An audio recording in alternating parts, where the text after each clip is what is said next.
So I saw a report that said that Malcolm Jamal Warner, rest in peace, who we affectionately remember him as Theo from The Cosby Show, My Era.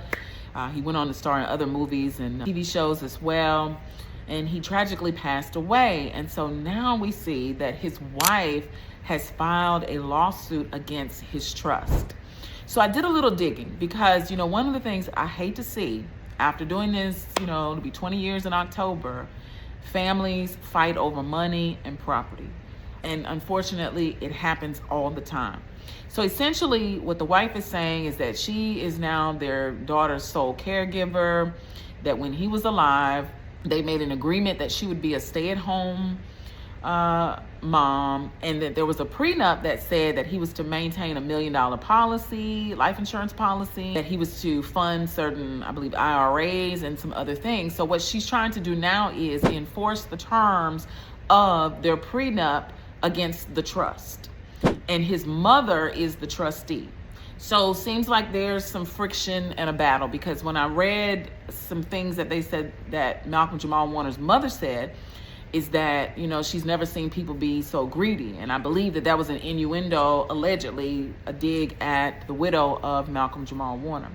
The reality is that this case is based out of Georgia and California, but in Louisiana, this same type of action could occur. When you sign a prenuptial agreement, it is a binding agreement. And if you pass away, it doesn't mean that the prenup goes away. And so what she's trying to do is say, look, Malcolm was in the process of creating another trust document, and that this was not his intent to leave us out, because when he created his trust and did his estate planning, he didn't have a wife and children, but he was in the process of redoing it and he died. So that is why it's important. If you want to create a will, you want to have a trust, you want to have estate planning in place so that your assets are distributed in accordance with your wishes, you need to do that and not put it on the back burner. Unfortunately, he didn't know that he was going to die, but now there's costly litigation whereby the widow is saying, I'm owed $1.2 million. I'm struggling to provide for our child. There's no way that Malcolm would have wanted us to be completely left out of everything. I need the trust to pay up what he contractually said that he would pay in the prenup.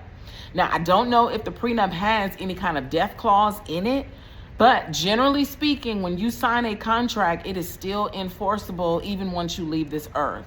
And your estate has to still deal with any potential claims. Same thing if you have debts, if you owe a creditor, anything along those lines, it doesn't just go away unless there's a clause that says that the contract dissolves by operation of law if you die.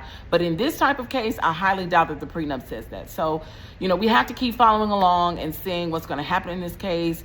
If you have an estate planning issue and you want to have a consultation with me, please call 318-605-4607, KristenPleasantLaw.com to book.